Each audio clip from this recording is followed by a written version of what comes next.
Hi, my name is Cher Grieving, and this is my Module 3 presentation for EDL 954, District Finance. I'm reporting on federal and state budgets.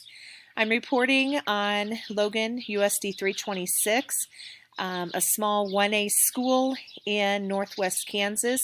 We are about 70 miles north of Hays, Kansas, and like I said, very small, one of the smallest when it comes to classification size in Kansas.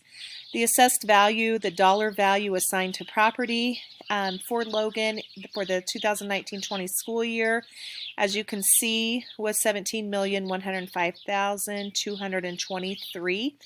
I obtained some of my graphs off of the KSDE website. I also reached out to the superintendent at Logan. He sent me some numbers, and I was able to match those up.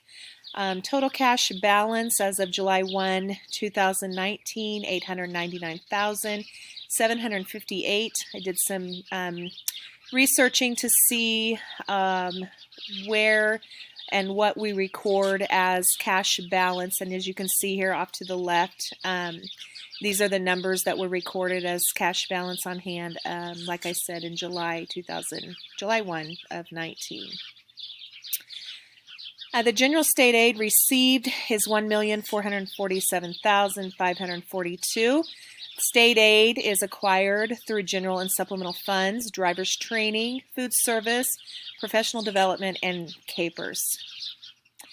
The total expenditure for Logan in the 2019-20 school year equaled $3,267,304. And again, I took this graph off the KSDE website that explains which where our expenditures are attributed to. Free and reduced enrollment are the students enrolled in free and reduced price lunch programs for a year.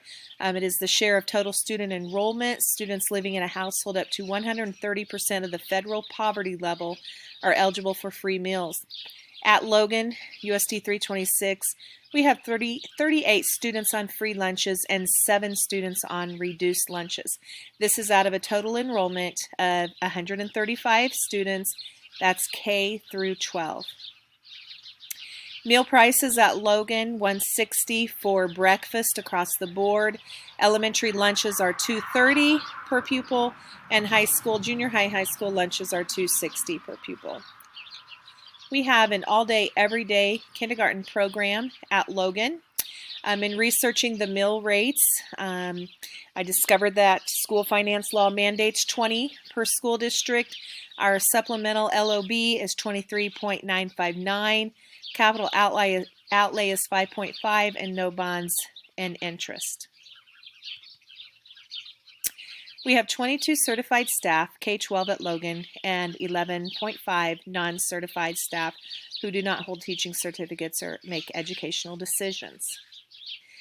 Our average salaries, as you can see on the graph here, for administration is $88,750. That would be an average between our superintendent and our principal. And I need to explain that a little bit. Our superintendent we share with a neighboring school district, Phillipsburg, USD 325. And so to compute his salary for Logan, his total salary for Phillipsburg was added with his total salary from Logan, and then it was prorated, so to speak, based on enrollment. So out of his monies received, Phillipsburg, which is a 3A school, is paying out more for his annual salary than, of course, we are. I'll go back to that slide. Our teacher average salary $41,684, and our classified personnel right at $23,310 for the average for this past school year. The cost of transportation this past school year was right at $89,000. We transport 47.5 students throughout a number of square miles being right at 332 for our school district at Logan. That is my presentation. I guess this covers all of the objectives that were assigned in this presentation. I know I didn't elaborate much on any of my slides, and I said in my introductory video that my goal for this class was to be exposed to school finance, to district finance, and so this is definitely exposure for me, doing some research, trying to understand what each of these mean, as far as asking some questions and reaching out to my superintendent quite a bit here lately. So thank you for watching.